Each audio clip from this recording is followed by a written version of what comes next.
Good morning, and on behalf of Montega, a warm welcome to today's earnings call of the Iute Group following the publication of the preliminary financial figures of 2023. The CEO, Tarmo Sylt, and the CFO, Christel Kurwitz, will speak in a moment and guide us through the presentation and the results. Kindly note that by now every participant is in a listen-only mode, but after the presentation, we will move on with our Q&A session. So having said this, let's look forward to the presentation, and I hand over to you, Tarmo. Thank you, Sarah. Good morning, everybody. Good morning to you, Christel. Good morning. Actually, it has been a pleasure to work with you through all those years. I want to say it publicly. Thank you. And being next to each other and supporting each other in those times. First statement, most important, your money is safe and your money is working and making money. Now, the last year has been, again, another challenging year. Just after we thought that, okay, it's Corona, and now Corona is over, we can switch to a technological advancement. We went into high inflation period, and we went also into the high interest rates period. And then, of course, the war started in Ukraine. And so on and so forth. We have been moving from turbulence to turbulence. So really, I think the mindset of everybody in the organization has turned into very adaptive mode. And being adaptive means that you always look at the current circumstances as they are, give an estimate what they might be in a short term and also in the midterm, and make also necessary adjustments. In the big picture, we haven't changed in the groups. We have not changed the group strategy. We will be a modern fintech bank. We will be offering loans like we do today. We will be processing payments. We will be offering insurance intermediation, and we will do everything else which people normally associate with personal financial services, things associated with money, and doing it in an instant. So Iute has been and continues to be a big construction site, like you see also on the opening photo of the presentation. It's a big construction site. Now, what is very different from a typical construction site, it is already a functional company which is serving customers with existing value streams, with existing products, and is making money, and it is supporting the construction and the development from its own free cash flow, from its own profits. 2023 was for the group the year where quality considerations prevailed over quantity. So we were not too much aiming for the growth, as some of you might remember. It has been the message throughout the past year. We were not aiming for the growth to a big extent, but we are aiming for quality. Quality in very broad sense, meaning the way how we do things and how we could do the same things in a much better way. So I can bring out even 4 very particular key areas of focus in terms of quality. The first thing which obviously comes to everybody's mind is the credit quality. How can we make our customers to repay better, especially in the times when everybody is expecting the customers to perform worse because there is inflation, there is perhaps macroeconomic negative influences, unemployment, etc., you name it. That's obviously one key area of working. The second key area in terms of quality will be to include data science in the group's business processes. By data science, what we mean is to actually take advantage of the huge pile of data that we have gathered over the time about customer behavior.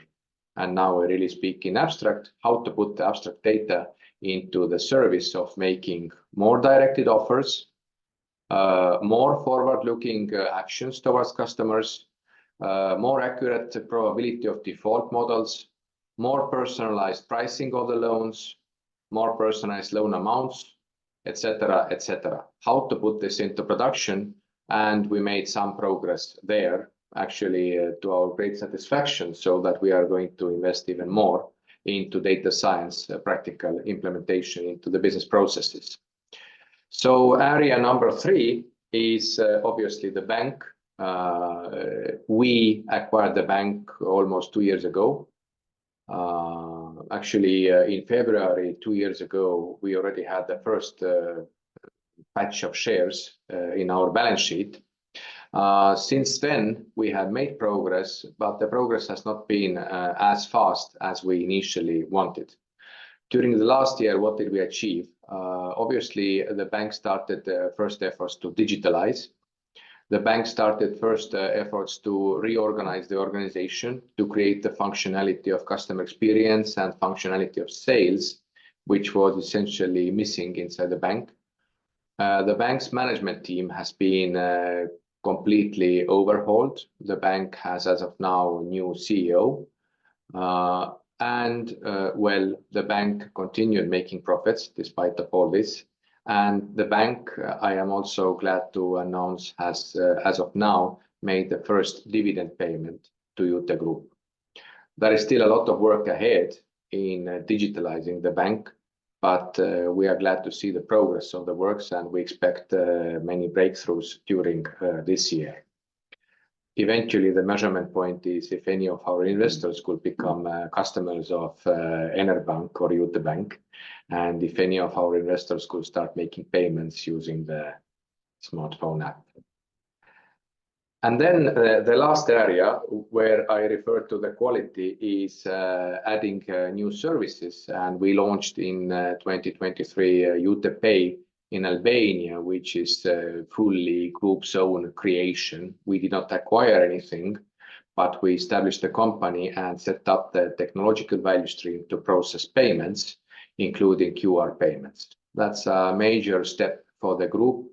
And obviously, we are aiming to launch the same technological solutions in every country where we are licensed to offer payment services. And we are also thinking of extending the group beyond the existing borders, beyond the existing countries where we operate. So we started the preparations. Preparations are not yet in that stage as to announce any particular results, but we clearly expect the results during 2024. So this is a long story taken into a nutshell into this construction site photo, which is still producing money and where we create new quality. While we were not aiming big growth last year, we still exceeded our some target numbers, and I can now switch over to more detailed view. So the total number of people who we know who have reached out to Iute and who have given their consents to process their data, that reaches to about 1.1 million persons. That's a 10% growth. We also grew the net loan portfolio by almost 20%. So now it is 232 million euros. And we also reached our revenue target. We slightly exceeded it. So we made almost 106 million euros revenue with the services that we offered. So the loan services, revenues from loans, plus payment services, plus insurance intermediation. Adjusted EBITDA increased by 34% to 46, for almost 47 million euros. And the NPLs in net portfolio, their share decreased to 7% versus 7.7% in 2022. Of the things which are of concern, the CPI declined throughout the year, and the annual number we reached was 87.3% versus 90.4%, so 3% percentage points drop throughout the year. And also it indicates that we started our efforts to improve the credit quality, certainly not too late. And we will come back to the customer performance index a few slides later when we see the micro drill down of its recent evolutions. If we go to the operational footprint, then looking at the countries, and again, I split it into two, the non-bank business and the bank business. Then in the non-bank business, we see that Albania has taken the absolute lead. If historically Moldova and Albania were more or less on the par, then Albania's share is the largest in the non-credit business, and Albania's share is also increasing in the overall group's consolidated balance sheet, which is positive because it indicates diversification. We see that Albania issued almost 100 million euros of loans during 2023 versus 80 million euros issued by Iute Group Moldova. The net loan portfolio of Albania by year's end reached 72 million euros versus Moldova's 57. Again, historically, if some of you might remember, Albania and Moldova were quite on the par, but no more. We also see that the EBITDA made in Albania is larger, and the total income in Albania is almost 1.5 times higher than the income we made with Iute Credit Moldova. Even though the impairment cost is also higher, but in the big picture, Albania, we are making more money there than in Moldova. North Macedonia has also started to show growth in the last quarter of the year. So we issued there 40 million euros. We reached a net loan portfolio of 30 million euros, EBITDA close to 8 million. And if we compare the impairments, then still in Macedonia, the credit quality is slightly worse as opposed to Moldova, because if you compare the impairments of Moldova and Macedonia, they are equal. If we look at the total income or EBITDA, then Moldova clearly better. Bulgaria has shown nice progress. Net loan portfolio reached 9 million euros. We had during the year certain quality issues, which seem to be fixed as of now. So we can now give a full throttle in Bulgaria, aiming at growth. And the last position here for formal purposes, just to inform you that we continue reducing the business volumes in Bosnia. And as of now, they form a very insignificant part of the overall group business results. And as to the bank, we have so far only one bank in the group. The Moldovan bank acquired in 2022, they issued 52 million euros of loans. So in the group picture, they position on number 3 in terms of loans issued. Net loan portfolio, they are also on position number 3. Total income 18 million euros, which is actually on a position number 4. So not belonging to the top 3 of the group's moneymakers. And the EBITDA is also on a par with Macedonia, so they share the places 3 and 4 inside the group. So long story short, it's time to look at some more countries while diversification continues and while we see a nice acceleration in Albania, in Macedonia, and in Bulgaria.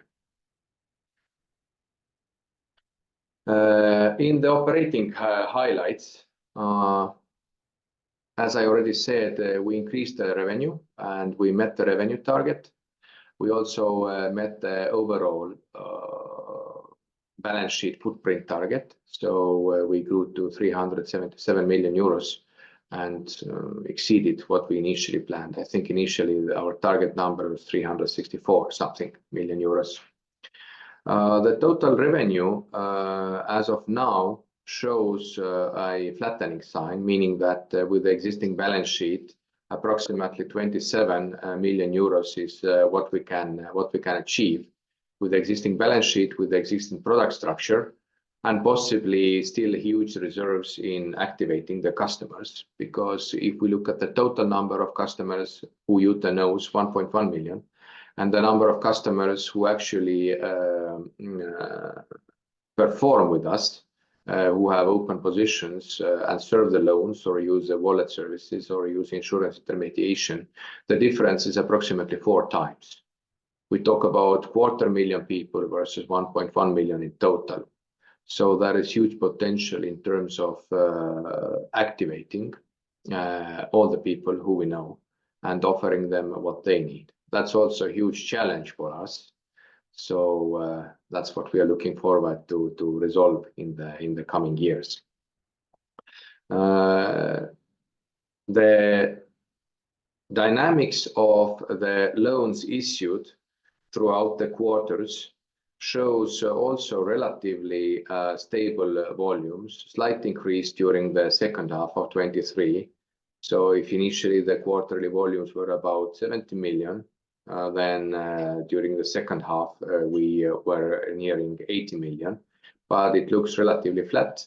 There is increase in the loan maturities. We are willing to take longer exposures per customers because we see how the existing customers, they perform very well.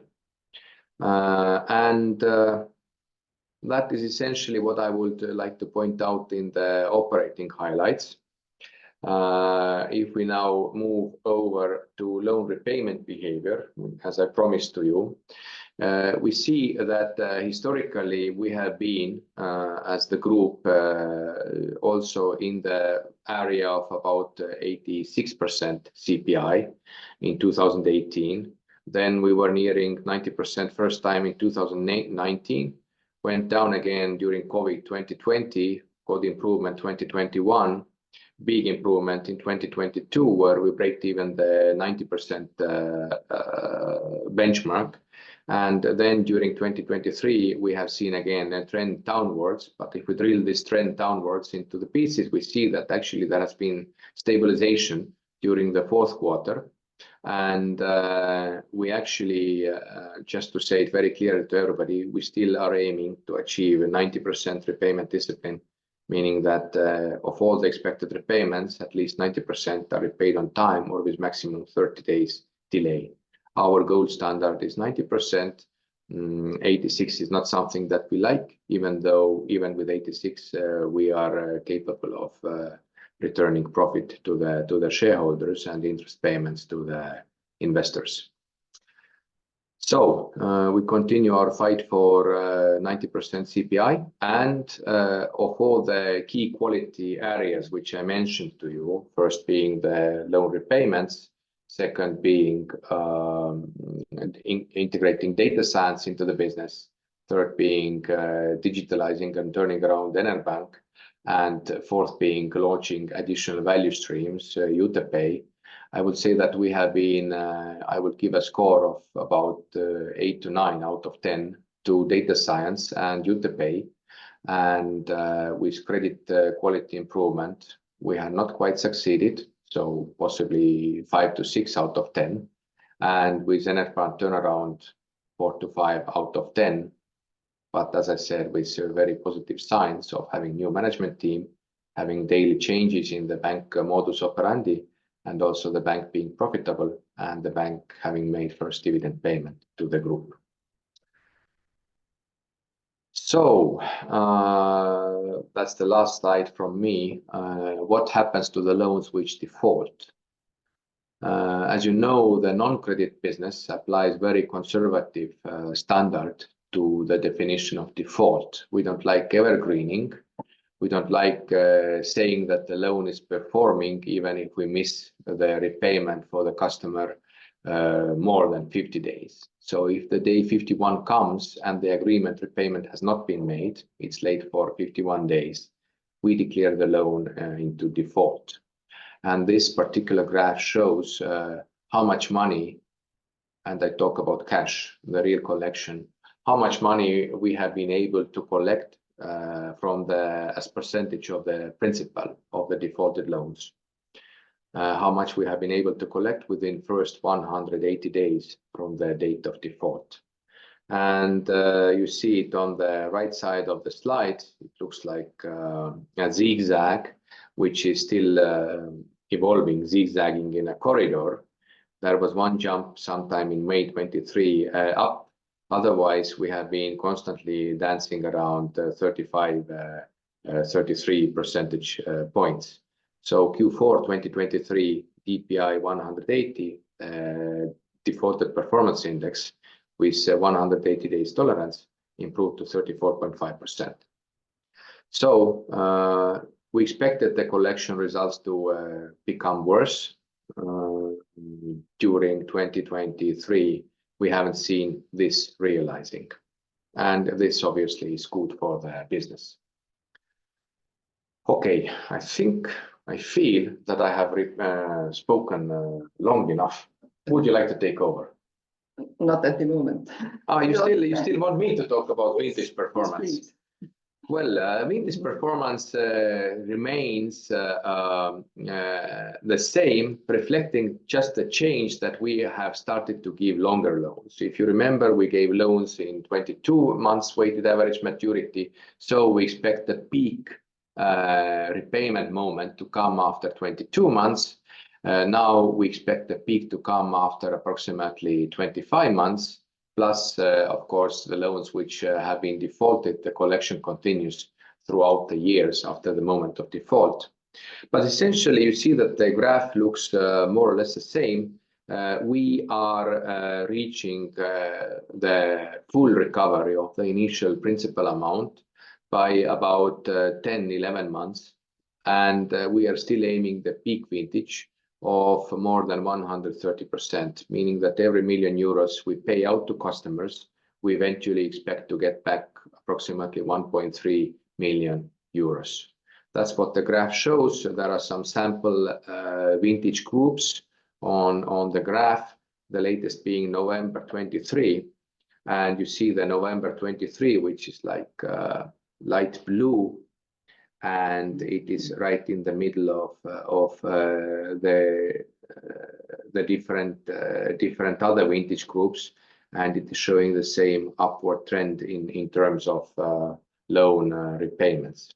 So peak vintage more than 130%, and well, historically there have been also longer numbers, but who has time to wait all 40 months, for instance? Let's take the short-term look, and let's focus on what we can get back during the nominal maturity of the loans, because this is what we agree with the customers.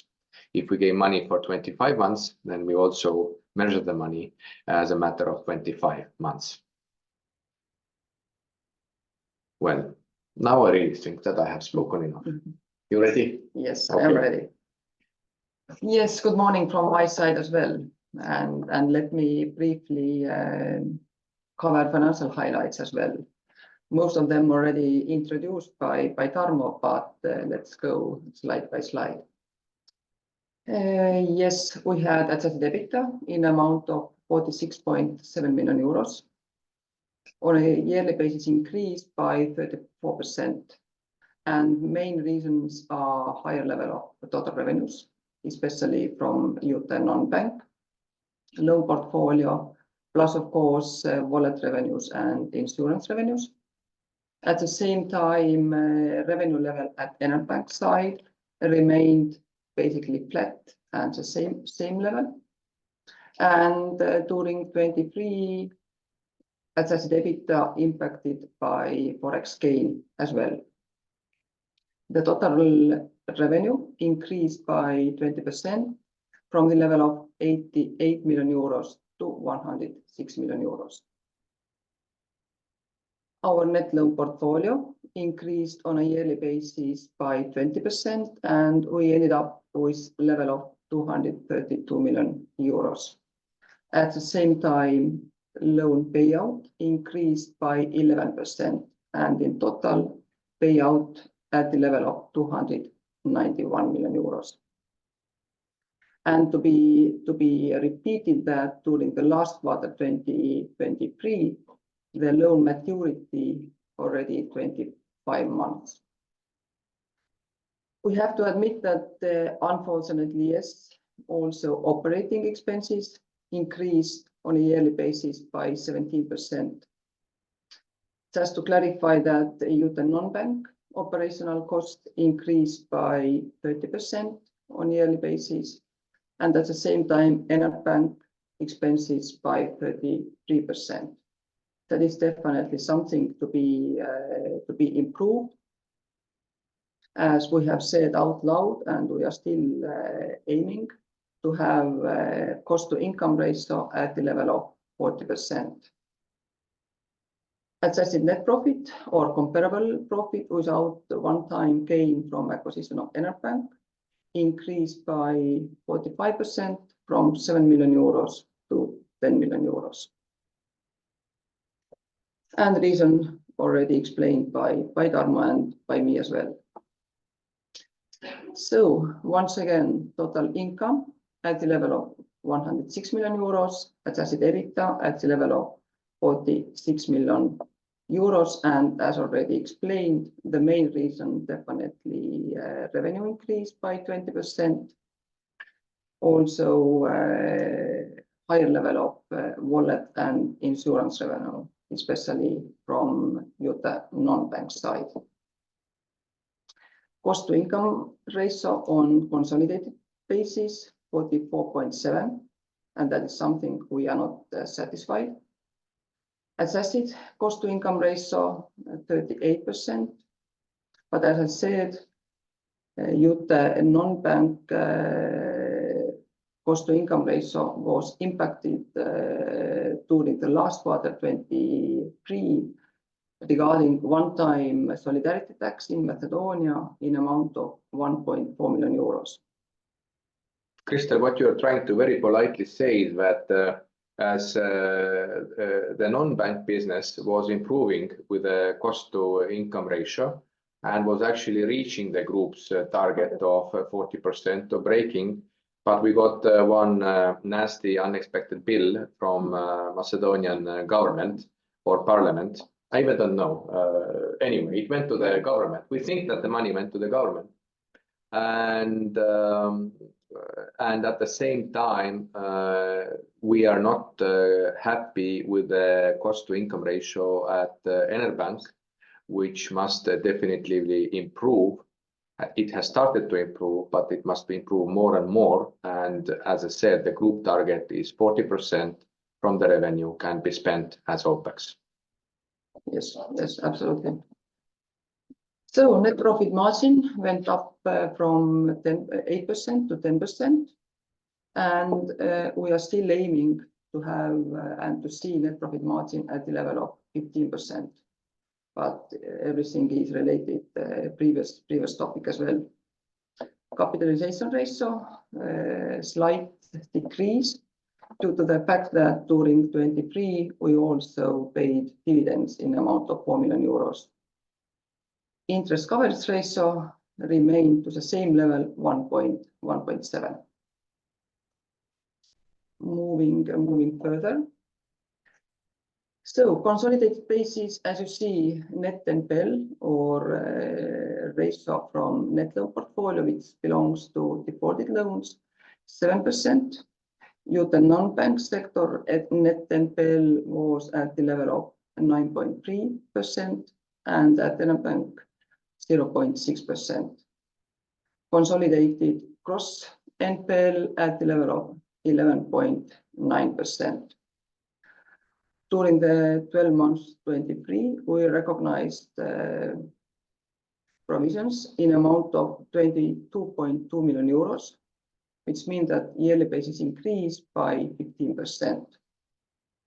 Impairment coverage ratio down from 7% to 66%, and mainly due to the fact that during 2023 we were not able to sell defaulted portfolio as much as we did during 2022. And regarding assets and liabilities, as also Tarmo said, we met the target regarding assets volume, and we ended up with assets in a volume of 376 million euros, out of which 81% consists net loan portfolio and cash in amount of close to 72 million euros, out of which 17 million belongs to Iute non-bank and 52 million belongs to Enerbank. We had loans and borrowings in amount of 293 million euros, out of which 45 belongs to loans and deposits.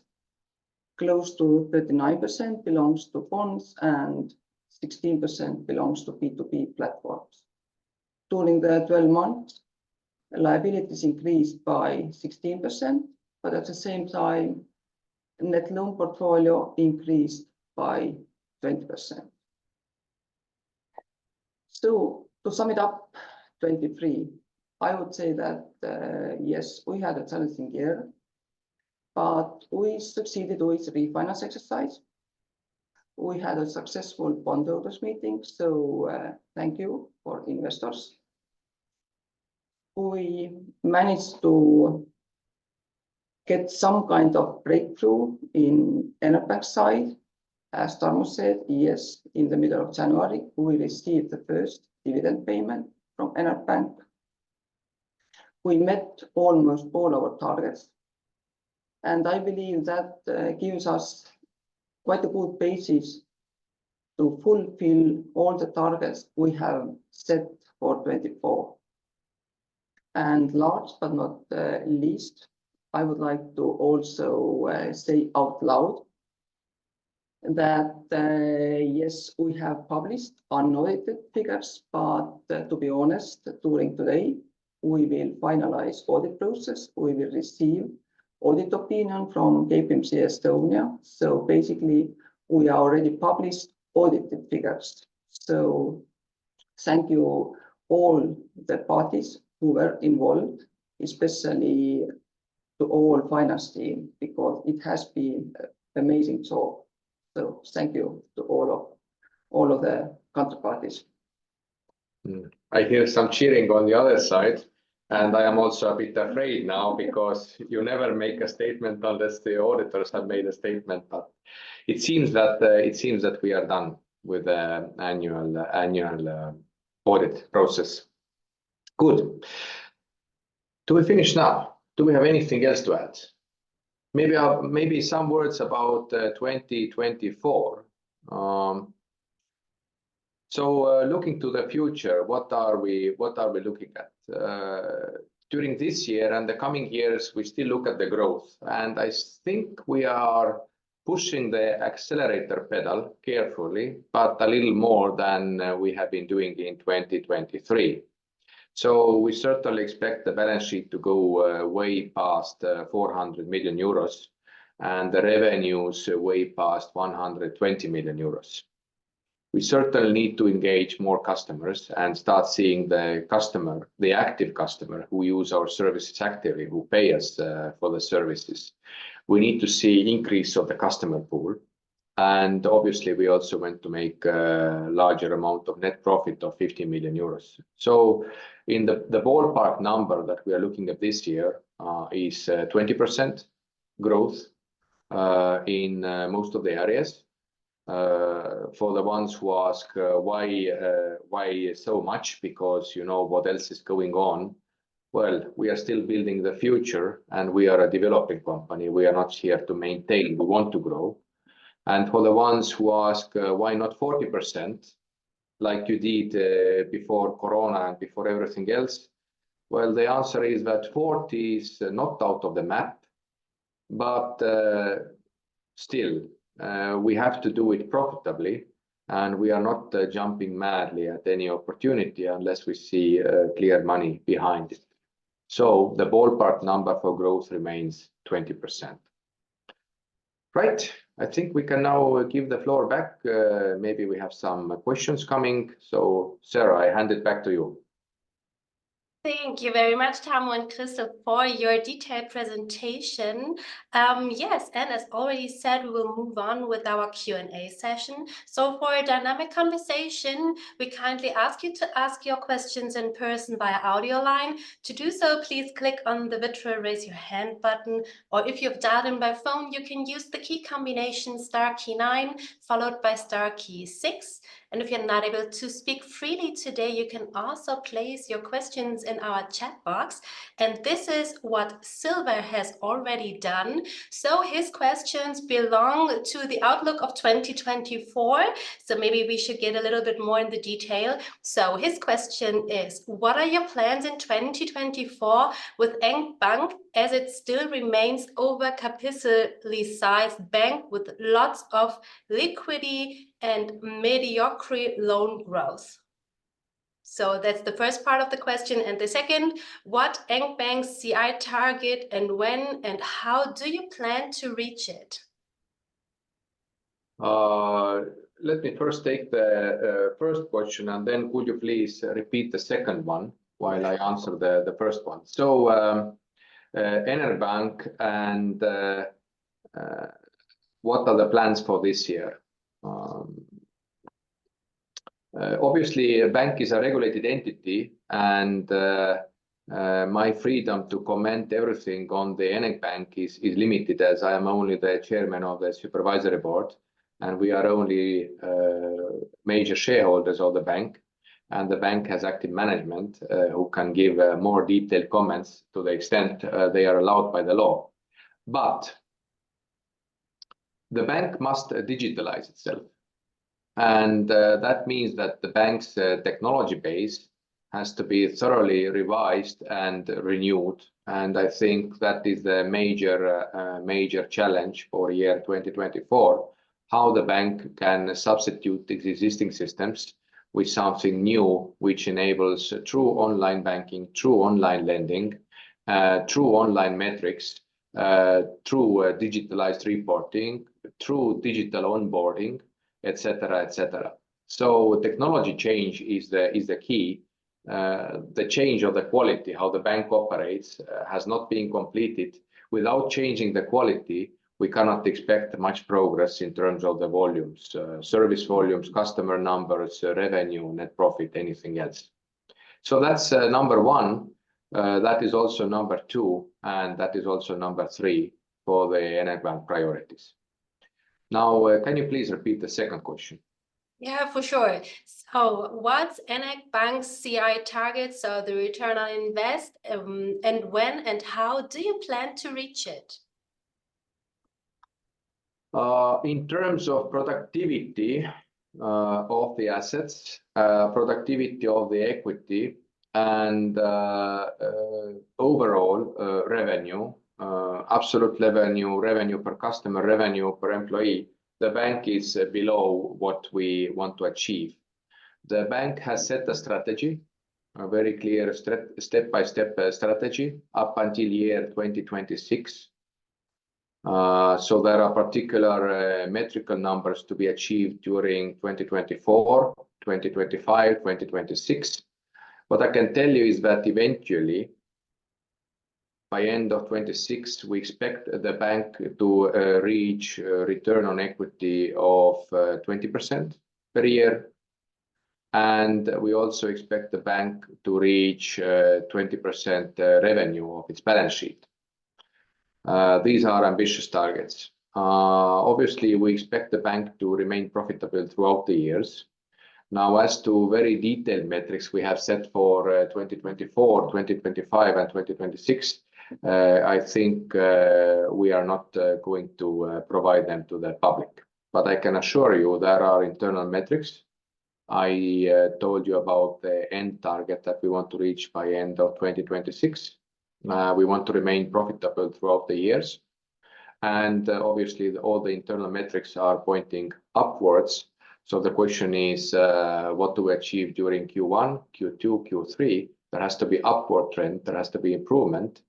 Now, to achieve this improvement, we have to also achieve digitalization and thorough change of modus operandi of the bank.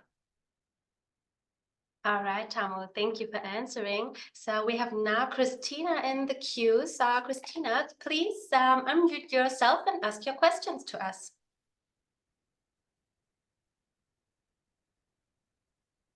So Christina, can you hear us?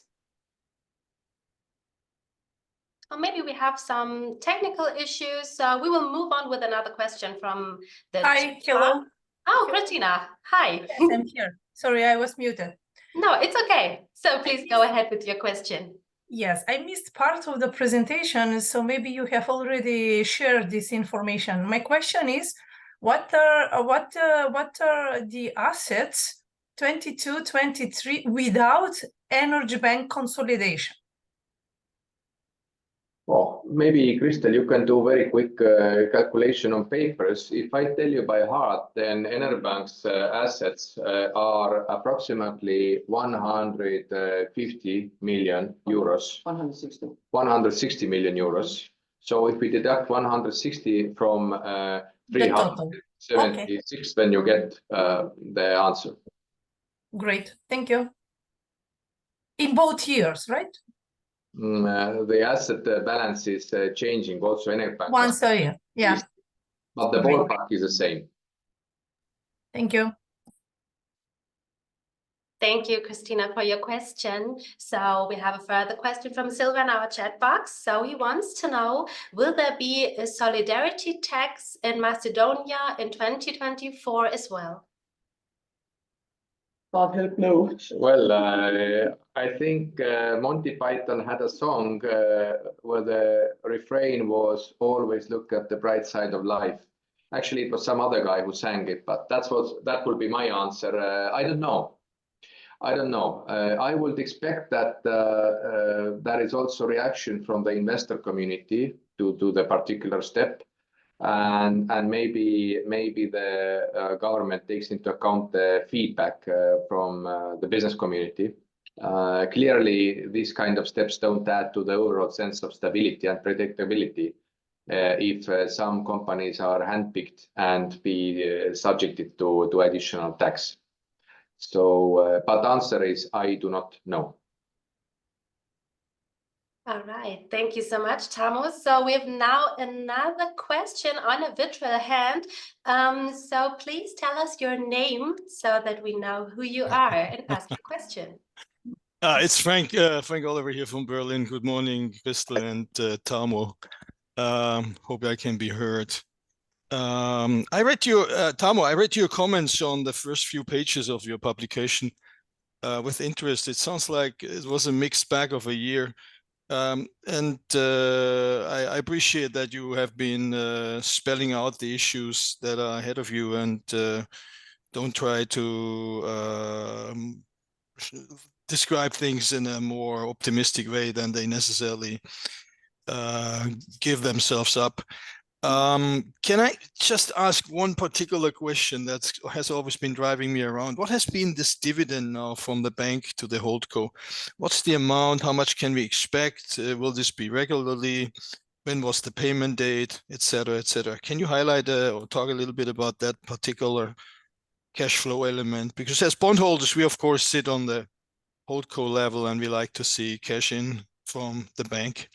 Yeah, let's start the amount. The amount which was exactly received by Iute. 3.3 million euros, and we received it January 16. Okay, 3.3 million. Is that an annual dividend, or how do you look at that? Well, we certainly are aiming for an annual dividend payment from the bank. Now, the dividend payment is always subject to different preconditions. The bank meeting certain regulatory requirements, capital buffers, and also very important is the approval of the National Bank of Moldova. And we have to be very grateful for their consideration and for their positive assessment of Enerbank. Mm-hmm.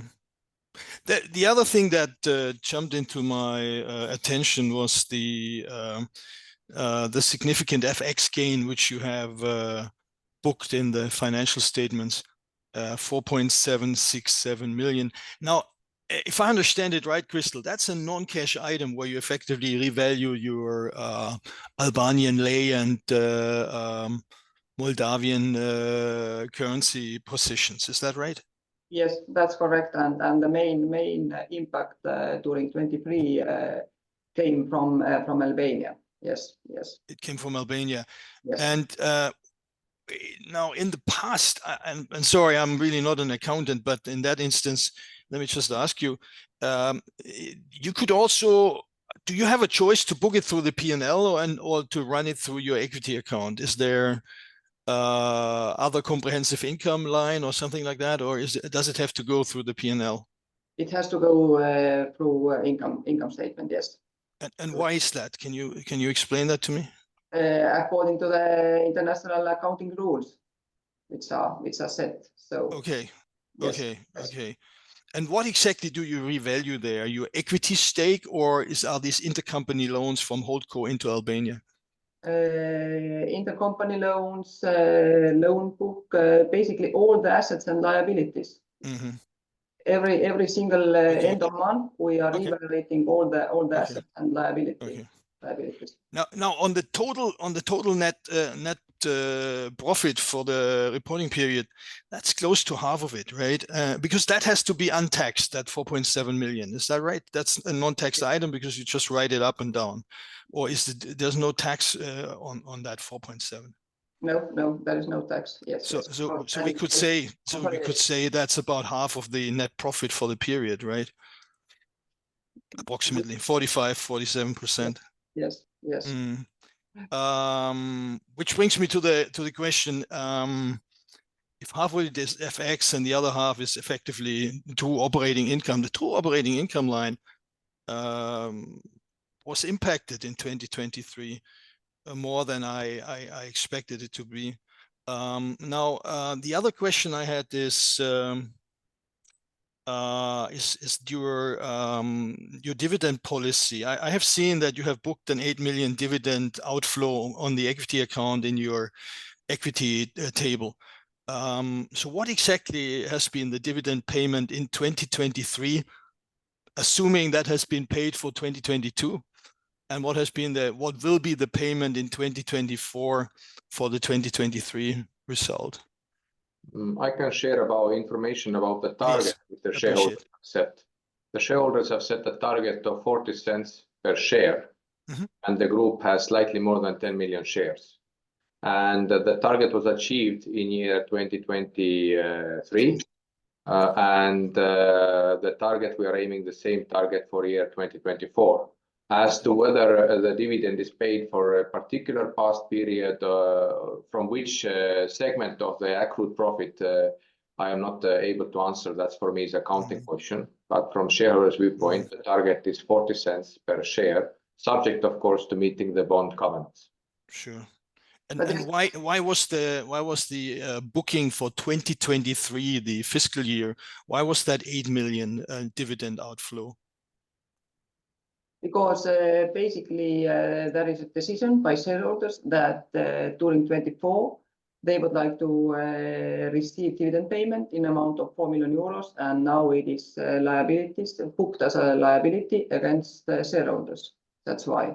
Okay. So the 2024 dividend, because it had been there must have been a resolution, right? So yes, okay, exactly. there was a resolution, and that resolution affected the year-end results of the yes, and equity. So but that 4 million hasn't left. That second 4 million hasn't left the shop yet, so to say. Yes, absolutely correct.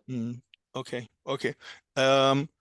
All right, that's it from my side. These were my questions. Again, can I just, Tarmo, can I just come back? I'm sure you're not happy with if you take out the FX result and you look at your net profit of 10.2 million, take out 4.7 leaves you with 5.5 net profit for the whole period of the year.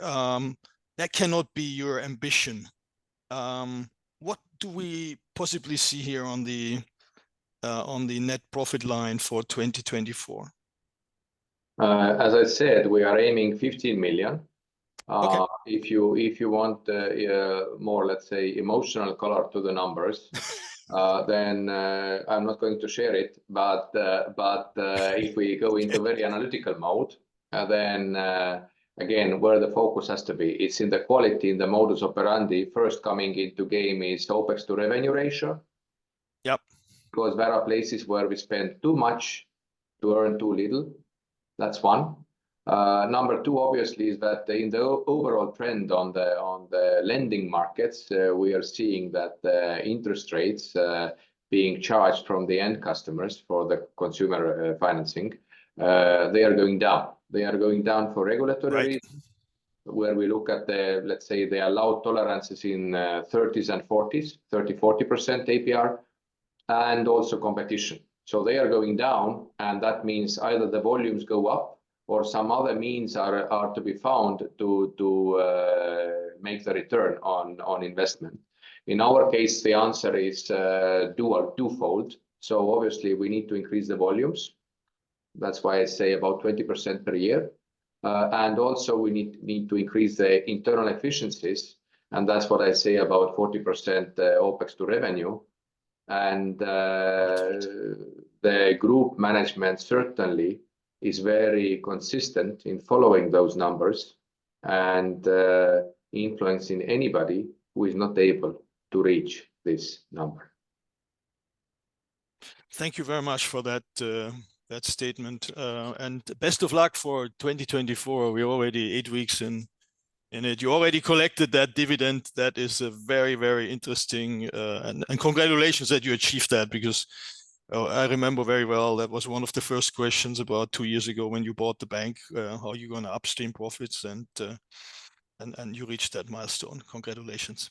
Best of luck. Bye-bye. Thank you. Thank you.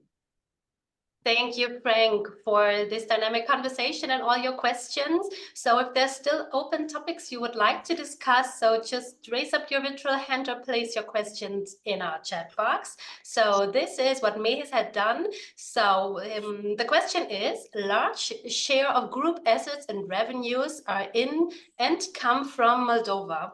How comfortable do you feel about the future in terms of the potential Russian threat? Obviously, nobody can feel comfortable if there is war in Europe and war in the neighboring country. Now, having said that, if we go into very strict analytical mode and if we look at the facts on the ground, then we see that Moldova has been invited to join European Union. We see that the country has a clear orientation towards adopting EU regulations and becoming part of the common market. We see incoming cash flow from European donors into Moldova. So we are comfortable that the country will continue its course. Obviously, it's going to take years to achieve. We don't think that Moldova will join European Union as fast as Estonia could join. We still remember this time. But it's a positive dynamics. Another positive dynamics is that, and really it is, I don't want to be very insensitive to putting certain things into words, especially that we are all sitting very safe here and comfortable and the room is heated and there is no air sirens and so on. But it seems very unlikely that the war would pass into a stage where it starts in the territory of Moldova. It seems very unlikely. It's hard to visualize this kind of scenario unless, of course, all Ukraine or the part surrounding the city called Odessa will be conquered by Russia. Just because Odessa is the piece of land between Russia and Republic of Moldova. So that leaves us only with a third kind of threat, which is, let's say, the overall depression of the country or inability. But there, the outlook is more or less the same like the outlook of any other Eastern European country. So clearly there are challenges, how to change the country. There are the challenges, what is the rest of the Europe doing? Is there a European market for whatever is produced in Moldova? But these challenges are more or less the same in any other country. Moldova is not different from Macedonia or Albania in this regard. So that's how we look at the situation. And then in overall, if we put aside how things look today and we look into 5 or 10 year perspective, we clearly see that things are going upside. All right, great, Tamu. Thank you for answering. So, and then we have a follow-up question concerning the solidarity tax in Macedonia. So the question is, in which line in P&L was this Macedonia solidarity tax recorded in? Solidarity tax is under operational cost and on the line other expenses. All right, thank you, Crystal. And another question, any notable regulatory changes inside in your markets that could possibly turn to be headwind or tailwind? The regulatory change in recent years has been quite rapid. So I know of many cases where in the beginning of the year, you have even no idea what will be coming during the year, but you only know by Christmas that it's there, and you have to behave differently because that is an additional requirement. So the regulatory environment has become a little bit unpredictable. On the other hand, I would say that because the MFI regulations and the banking regulations are becoming more and more aligned, then that obviously means, because there is the principle of connected vessels and the liquid in connected vessels, I would not expect anything massive which is purely concerning MFI, microfinancing sector or payments industry. But I will then expect the regulation to affect all of the market. There have been also some upside regulations, regulations supporting customer digital onboarding or digital signing, or access to bank accounts and bank account data. So not everything is negative, but generally, yes, if I look back the track for past 5 to 6 years, I would say that the regulations have made the business more expensive to run, and not always I can see benefit from it to the customers, to the market, or to investors. So that was a long answer. How do I wrap it up? Regulatory change can be that fast that you don't know in February what else might happen during the year. As of now, in our radar, we don't have anything material. We are really scanning. We are deploying our social network, talking to people. There is nothing major that I could warn you of, or that we see coming. Obviously, if there is big change in macroeconomic environment, or some state runs into deep state budget deficit and they don't get any IMF grant, then of course we might have a surprise. Or if some country will have a very sharp and fierce elections coming, but we don't expect anything this year. Elections where somebody who needs to win the votes has to take some very populist initiative. For instance, write off all the loans given to the population. But this also is not coming this year. So long story short, we don't see anything, but reservation, sometimes things happen very fast. All right. Thank you very much, Tarmo. So in the meantime, we have received no further question. That means we therefore come to the end of today's earnings call. So thank you, ladies and gentlemen, for joining and your shown interest in Iute Group. And a big thank you also to you, Tarmo and Crystal, for sharing the presentation and numbers with us and to answer all these questions. So should further questions arise at a later time, please feel free to contact us. And yeah, having said this, I wish you all a lovely remaining day and hand over again to Tarmo for some final remarks. We can only add that we wish you also a lovely day, and let's continue the work. Thank you for your trust. Continue investing. Let's make money, and a lot of work ahead. Yes. Thank you. Bye. Bye.